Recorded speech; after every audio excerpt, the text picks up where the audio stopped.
Hello and welcome back to Scale Me Down. Please like and subscribe to support the channel. My wife and I both love aviation and we both love Lego kits. So in this episode we're going to build this Lego tribute to Amelia Earhart. It's 230 parts and it's a model of a Vega 5B. In this aeroplane she made two records. In 1932 she flew solo across the Atlantic and then again non-stop across America, both firsts for a woman.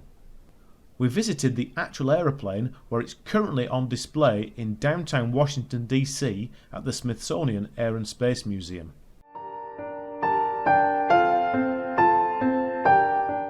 Just a few stickers and she's finished. That was a simple yet pleasant build.